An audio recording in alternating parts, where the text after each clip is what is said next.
Bonjour à tous, j'espère que vous allez bien, que vous avez passé une bonne semaine. Alors, ce dimanche, on va essayer de se poser une question un petit peu à contre-tendance. Honnêtement, je vous le dis, j'en ai marre de toutes ces vidéos qui nous parlent de crise, effondrement du système, crise économique, dépression, grande dépression de 1929, etc., etc.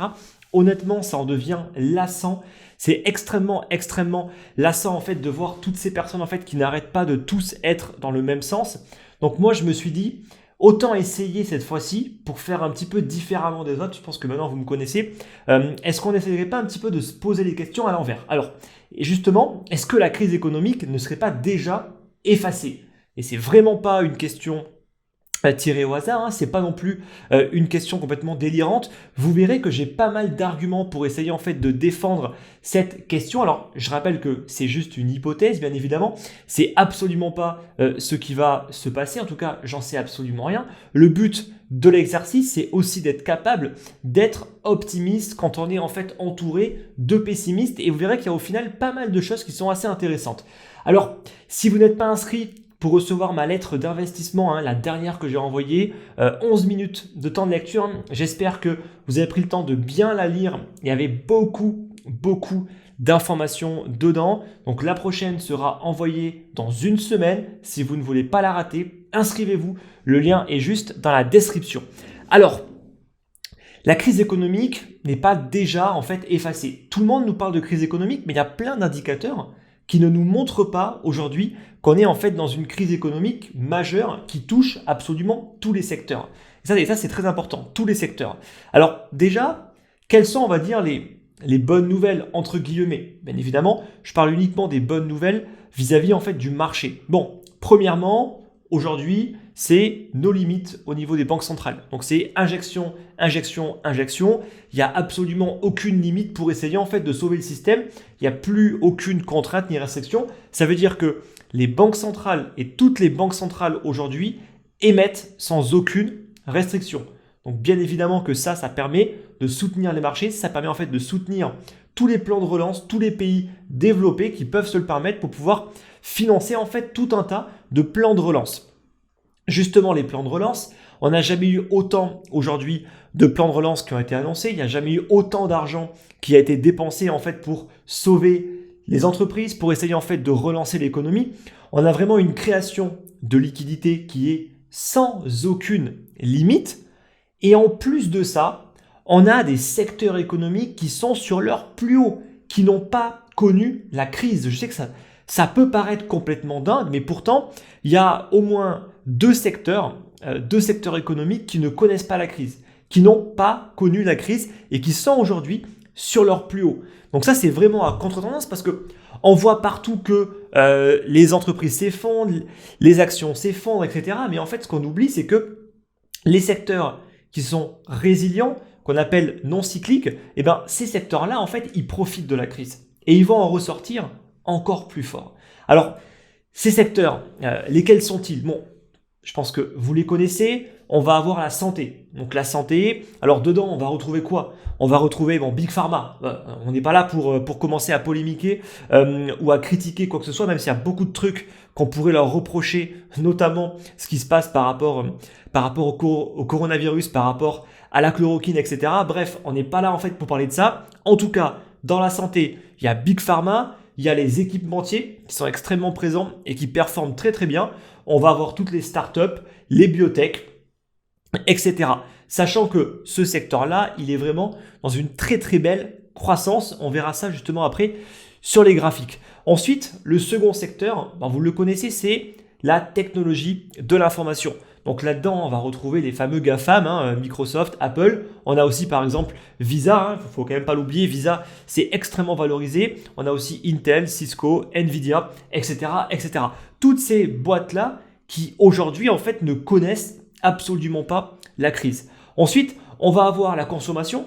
Donc dans la consommation, il y a deux types de consommation. Il y a la consommation non cyclique et la consommation cyclique. Donc la différence, elle est simple. Non cyclique, on va dire que c'est tous les biens de consommation qui sont essentiels à la vie. Alors à la vie, pas la vie humaine, hein, mais pour la vie en fait de tous les jours, en tout cas pour la vie des gens, c'est inconcevable de ne pas en fait consommer ces produits. Donc on va retrouver par exemple Coca-Cola, Pepsi, Walmart, Philip Morris, etc., etc. Donc ce secteur-là, justement, qui est extrêmement résilient, et on a aussi en fait la consommation même cyclique, qui au final n'a pas été tant impactée que ça. Alors dans la consommation cyclique, on va retrouver certains secteurs qui eux ont été quand même impactés, mais d'autres qui ne l'ont pas été. Donc on retrouve le e-commerce par exemple qui n'a pas du tout été impacté, la restauration qui pour le coup a été impactée, mais dans la restauration, on a quel type de boîte? On va avoir par exemple McDonald's. Est-ce que McDonald's, aujourd'hui, c'est vraiment les restaurants qui vont être les plus impactés par le Covid-19? Je ne suis pas sûr. On va ensuite retrouver la voiture. Donc là, pour le coup, c'est pareil. Oui, il y a des constructeurs qui sont dans des grandes difficultés financières, d'autres qui le sont peut-être un petit peu moins. On pourrait prendre par exemple le cas en fait de Tesla. Alors, je ne dis pas que Tesla... aujourd'hui se porte en bonne santé. On verra comment les choses vont évoluer. En tout cas, si on regarde aujourd'hui la France, on voit qu'elle tend vers le tout électrique, alors que Tesla, ça fait déjà en fait des dizaines d'années presque qu'au final, elles se sont lancées dans ce secteur-là. Donc, pareil, il y a des opportunités, mais tout n'est pas bon à prendre, bien évidemment, dans ce secteur. On va aussi retrouver le tourisme, qui est également énormément impacté pour le coup. Le luxe, alors le luxe pour le coup il n'est pas vraiment impacté. Si on regarde par exemple Hermès en France, Hermès, LVMH, etc., ils se portent très très bien, vous inquiétez pas. Les personnes qui ont de l'argent, ils n'ont pas peur de la crise, eux ils savent correctement placer leur argent. C'est limite s'ils ne s'enrichissent pas en fait justement actuellement. Donc je me fais aucun souci pour eux, ils vont avoir aucun problème pour consommer leur petit sac Louis Vuitton. Donc ça, c'est vraiment les 4 secteurs qui n'ont quasiment pas connu la crise. Alors, la consommation, on l'a un petit peu plus, on va dire, subie, mais honnêtement, là maintenant, si on regarde les graphiques, il ne faut pas non plus être un expert pour comprendre que la crise actuelle, pour l'instant, on ne la retrouve pas sur les graphiques. Et je dis bien pour l'instant, attention. Donc là, si on met le graphique de la santé, qu'est-ce qu'on retrouve? On retrouve qu'en fait, on a eu effectivement, on va dire, 2 petits mois de baisse, allez, 3, vu qu'il y a 3 bougies baissières, puis on a eu un mois qui a quasiment tout rattrapé, et là on est quasiment sur les plus hauts. Donc concrètement, ça veut dire que cette fameuse crise économique gigantesque, pour l'instant, le secteur de la santé, il ne la connaît pas. Il ne la connaît absolument pas. Là, vous voyez en fait 2008, vous voyez carrément qu'en 2008, on a eu vraiment plusieurs mois, voire même plusieurs années de baisse consécutive. On n'a pas eu en fait de rebond tout de suite aussi important. Et ça, c'est important. Le rebond a été extrêmement fort et extrêmement important. Là, vraiment, vous le voyez, on est pratiquement sur une fin en fait de baisse, notamment vis-à-vis en fait de la mèche. On a une bougie avec une énorme mèche, puis ensuite une énorme avalante haussière. Ça, c'est en général, je dis bien en général, assez significatif d'une fin de baisse. Alors, je ne dis pas que c'est la fin de la baisse, je dis juste que c'est très significatif que, en général, une fin de baisse, ça se produit comme ça. On a toujours une forte baisse, puis c'est retracé, il y a une très très belle mèche, et après, boum, une accélération et une belle bougie qui va avaler la précédente bougie baissière. Donc là, on est clairement, si on se base uniquement sur de l'analyse graphique, on est clairement sur une simple correction, et la tendance haussière n'est absolument pas impactée. Voilà, bien sûr, je précise, là, je me base uniquement sur l'analyse graphique. Maintenant, si je vous mets le graphique de la technologie de l'information, bon, vous voyez qu'on est sur un truc un petit peu similaire. Il y a effectivement eu de nouveau, là on a eu à peine 2 mois dans le rouge, on a 2 mois de baisse, de nouveau cette fameuse mèche, puis une avalante haussière, une bougie verte extrêmement forte, puis encore un deuxième mois extrêmement haussier, le mois justement de mai. Donc une nouvelle fois, le secteur de l'informatique, donc l'IT, il se porte très très bien. En tout cas, si on se base uniquement sur les graphiques, si on regarde de nouveau en 2008, on voit qu'on a clairement eu des baisses assez importantes. Le marché il a bien baissé, ce n'est pas le cas actuellement. Donc de nouveau, ce secteur-là ne connaît pas pour l'instant la crise. Ensuite, on va terminer avec la consommation non cyclique. Donc là, c'est assez intéressant parce que on pourrait se dire que la consommation non cyclique devrait être impactée. Parce que les gens vont moins consommer, mais au final, si on regarde là le graphique, absolument pas. On a eu quasiment la même réaction que sur les 2 précédents secteurs que j'ai pu en fait vous montrer. Donc de nouveau, on a on va dire, un rebond. Et si on se base uniquement sur l'analyse graphique, c'est juste une simple correction et on est en train de repartir sur la tendance haussière. Si on regarde de nouveau en 2008, on avait vraiment eu des fortes baisses et à aucun moment, sauf lorsqu'on avait touché le fond, on avait eu vraiment de mois extrêmement haussiers. Donc là, on est sur 2 mois consécutifs de hausse. C'est exactement ce qu'on a eu si on regarde le graphique en début d'année 2009. Donc une fois qu'on avait touché en fait le fond vis-à-vis de la crise de 2008. Donc est-ce que ça veut dire que au final la crise est terminée ou du moins la correction est terminée pour ces secteurs-là? Honnêtement, j'en sais rien. Mais ce qui est important de comprendre, c'est que c'est une éventualité. On ne peut pas aujourd'hui exclure le fait que ces secteurs-là soient capables de repartir très rapidement. Ça, il ne faut vraiment pas l'exclure. Alors bien évidemment, là je vous montre uniquement les 3 secteurs qui sont aujourd'hui les plus résilients, qui n'ont quasiment pas connu la crise. Si je vous montre d'autres secteurs, c'est pas du tout la même histoire. Justement, quels sont les secteurs, on va dire, de l'ancienne économie, c'est un petit peu comme ça que je l'appelle, qui eux, pour le coup, ont été énormément impactés. Bon, ben on a tous les autres. On a l'industrie, la finance, ça on le verra justement sur les graphiques, l'énergie, la communication, les matériaux, comme par exemple avec Air Liquide en France, qui est assez connu. Voilà, donc tous ces secteurs-là, ils ne sont pas du tout dans la même configuration que les secteurs que j'ai pu vous montrer. Donc il faut savoir qu'il y a un écart aujourd'hui entre ces différents secteurs, les secteurs qu'on dit cycliques et les secteurs qu'on dit non cycliques, donc non cycliques pour résilients, qui ne sont pas en fait affectés par les cycles économiques. L'écart, il est aussi important que dans les années 2000, lorsqu'on a vu la bulle technologie. Donc la bulle technologique. Donc c'est quand même assez significatif l'écart aujourd'hui qu'on a entre ces secteurs-là. Alors l'écart, il est quasiment aussi important qu'en 2000. On a encore un petit peu de marge, mais il commence vraiment à se rapprocher à des niveaux qui sont extrêmement similaires à ce qu'on a eu en 2000. Alors à la suite, on a eu quoi? On a eu quand même une bulle qui a explosé. Aujourd'hui, est-ce qu'on est en fait dans une bulle? Je pense que c'est plus difficile à dire. On n'est plus en fait sur des entreprises qui n'ont aucune valeur et qui sont créées juste parce qu'elles ont un nom de domaine. On a quand même un petit peu évolué. Donc de là à dire qu'on est en fait dans une bulle, moi en tout cas, je ne pense pas parce que je pense clairement que toutes ces entreprises-là, notamment de la tech, sont des entreprises qui vont énormément grossir dans les années à venir. Elles ont largement le potentiel de grossir, mais ça on pourra en parler justement dans de prochaines vidéos. Donc l'écart, il est aujourd'hui extrêmement important et il va être encore plus creusé par la crise économique. Donc si on regarde rapidement le secteur bancaire européen, bon, là qu'est-ce qu'on voit? On voit qu'on n'est pas du tout sur le même type de graphique. Là on voit que depuis 2008, on voit la crise qui a été extrêmement dur. Et surtout, on voit qu'à aucun moment, le marché a été capable de rebondir, de faire de nouveaux plus hauts par rapport à la crise. Pire encore, il a fait un nouveau plus bas. Donc ça veut dire que là, en termes de valorisation, on est encore plus bas qu'en 2008, alors que c'était une crise justement un petit peu du système bancaire. Donc vous imaginez bien en fait que là, c'est vraiment pas un signe positif pour les banques. Alors également, ce qui est important, c'est que on pourrait très bien se dire, oui, mais autant acheter ce qui a baissé. Mais ceux qui ont eu ce raisonnement-là en 2008 vis-à-vis en fait des banques, s'ils ont conservé en fait leur position, aujourd'hui, ils sont en perte. Donc ça veut dire qu'ils sont encore en train d'attendre que le marché reparte. Donc tous les marchés ne sont pas voués à repartir. Les marchés, ils évoluent. Il y a des marchés qui vont perdre énormément de valeur et d'autres qui vont en gagner. Et pour l'instant, en tout cas, depuis la crise de 2008, les grands gagnants, c'est la santé et la technologie de l'information.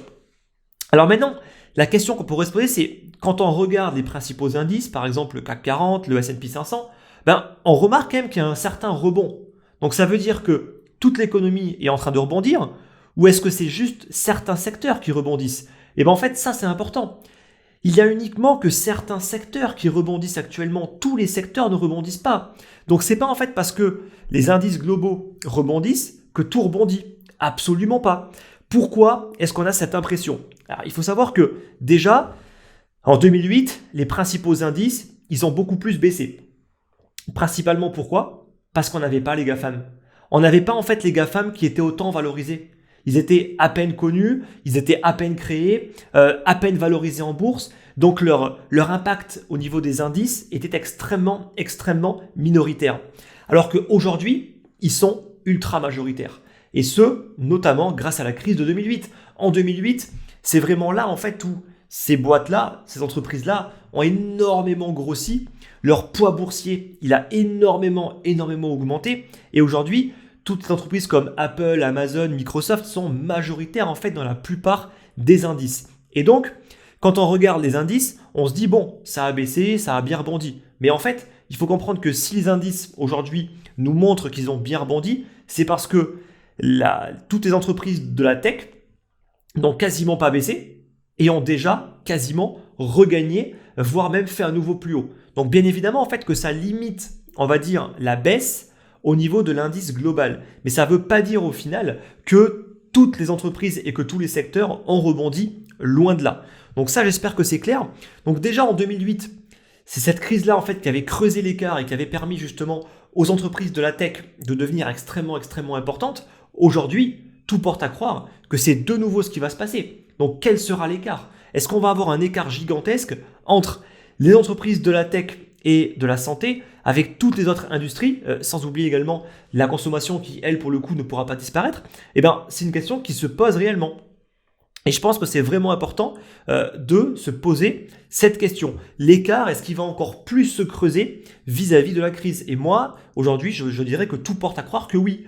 Aujourd'hui, je ne vois pas en fait qu'est-ce qui pourrait vraiment impacter toutes ces boîtes qui ont énormément de cash, qui vont pouvoir investir beaucoup plus que toutes les autres, qui vont pouvoir croître beaucoup plus et qui en plus ne sont pas autant impactées par la pandémie qui a eu lieu, par les règles sanitaires, que toutes les autres entreprises.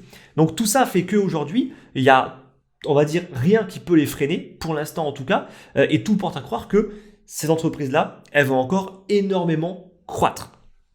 Voilà. Ensuite, il faut aussi savoir que ces secteurs-là, ils ont été massivement achetés par les particuliers.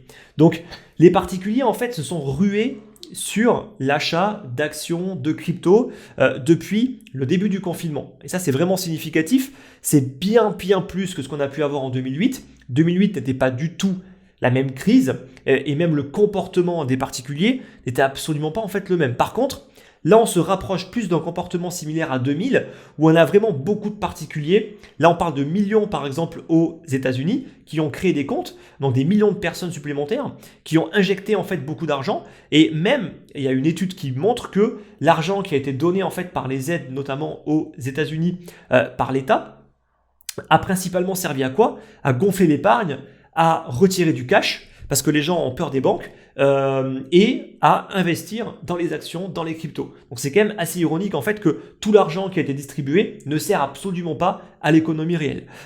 Et donc, en fait, ça c'est quand même un signe significatif que les gens sont à la recherche de placements, mais sont aussi à la recherche de gains rapides. On ne se le cache pas, quand les particuliers se jettent sur quelque chose, en général, c'est l'appât du gain. Voilà, ils se disent, c'est bon, ça a baissé, il faut acheter. D'autant plus que le confinement fait que on n'a rien à faire. Voilà, on n'a rien à faire, on est à la maison, on a un ordinateur, on peut investir. Donc tout ça, ça a vraiment permis de gonfler, on va dire, la valeur actuelle de ces secteurs-là, parce que qu'est-ce que vont acheter les gens? Ils vont pas acheter en fait des industries que personne ne connaît, ils vont acheter de l'Amazon, du Tesla, du Netflix, tout ce que les gens en fait connaissent, et parce qu'ils connaissent, ils pensent que c'est forcément bien, alors ce qui n'est pas forcément le cas. Voilà, donc tout ça, ça a vraiment participé à ce qu'on ait un rebond, comme vous l'avez vu, qui est extrêmement important. Maintenant, la question, je pense que vous vous posez, ok, mais est-ce que c'est suffisant? Bah non, absolument pas. Absolument pas. Je fais pas cette vidéo pour vous dire, c'est bon les gars, la crise est passée, ça va repartir. Absolument pas. Le but, c'était juste en fait de vous montrer que la crise impacte certains secteurs d'activité, qu'elle n'impacte pas tous les secteurs d'activité, qu'aujourd'hui, on a une économie qui va encore plus se creuser vis-à-vis des différents secteurs, parce que certains n'ont quasiment pas perdu de valeur, ils ont quasiment même retrouvé toute leur valorisation, alors que d'autres sont encore sous-cotés et sont encore en fait dans des pertes extrêmement importantes. Et ça, pour le coup, ça va vraiment être intéressant de voir en fait comment les choses vont évoluer. Est-ce que cette nouvelle économie va encore plus l'emporter sur l'ancienne économie? Et justement en fait vis-à-vis de la nouvelle économie, mais ça va être le but de prochaines vidéos. On va notamment parler en fait des banques, surtout en fait est-ce la fin des banques? notamment avec toutes les nouvelles technologies qui arrivent autour de la blockchain, avec la DeFi, avec Libra, avec les cryptos étatiques, etc. Est-ce que on n'approcherait pas de la fin du système financier actuel et notamment du système bancaire actuel? Je pense que c'est vraiment une question qui peut être très intéressante aujourd'hui de se poser. Ce sera justement l'occasion en fait d'y répondre dimanche prochain lors de la prochaine vidéo. Voilà, donc cette vidéo n'a absolument pas but de vous faire investir comme ça à l'aveugle dans les secteurs qui sont résilients parce qu'ils montent et parce que ça a l'air de vouloir encore s'envoler. Absolument pas. C'est juste une analyse, un constat. Aujourd'hui, pour investir, moi j'ai envie de dire peu importe ce qui se passe en fait. C'est-à-dire que moi aujourd'hui, je ne fais pas du trading actif sur les marchés traditionnels, je le fais plus sur les crypto-monnaies. Donc moi, j'ai une approche beaucoup plus conservatrice, beaucoup plus passive. Donc peu importe le comportement du marché, j'ai envie de dire, j'ai une stratégie, je l'applique. Donc le marché peut baisser, peut monter, ça m'est complètement égal. Donc c'est pour ça que là, je ne suis absolument pas en train de vous dire que le marché va forcément monter, qu'en fait la crise va vite passer, etc. Absolument pas. Il y a plein de choses extrêmement négatives aujourd'hui. Il y a plein de secteurs qui vont souffrir énormément. Il y aura malheureusement énormément de pertes au niveau de la production de richesse dans la plupart des pays. Il y a beaucoup de problèmes. Alors maintenant, justement, on va conclure cette vidéo. En fait, qu'est-ce qui pourrait se passer dans un avenir plus ou moins proche? Est-ce que ces secteurs-là peuvent baisser? Oui, clairement, ils peuvent baisser. Et en fait, ils pourraient même encore plus baisser que les autres secteurs qui n'ont pas vraiment rebondi en fait. Et ça, c'est un truc qui est assez important. C'est-à-dire que aujourd'hui, beaucoup de personnes ont pu justement se réfugier sur tous ces secteurs-là qui sont extrêmement résilients.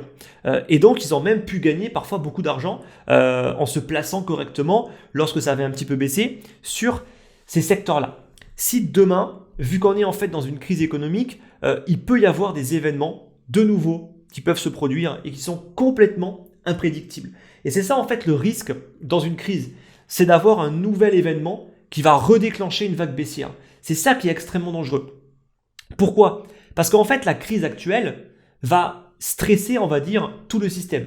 Le système économique, le système financier, les entreprises, le système monétaire, tous les systèmes vont être complètement stressés en fait. Et donc, si jamais il y a des systèmes qui sont trop bancals, il pourrait y avoir de la casse. Il pourrait, par exemple, y avoir une chute de l'immobilier pour X raisons. J'en sais rien si c'est ce qui va se passer, j'en sais rien. Ça pourrait être des faillites en cascade. Ça pourrait être une guerre, on n'en sait rien. Une guerre commerciale extrêmement virulente entre la Chine et les USA, c'est largement possible. On pourrait avoir un chômage qui explose littéralement. On pourrait avoir plein de choses qui fait que on a un événement qui va de nouveau reprovoquer une vague baissière. Donc ça, il faut quand même le prendre en compte. On pourrait également, par exemple, avoir beaucoup en fait de pays émergents qui font des défauts de paiement.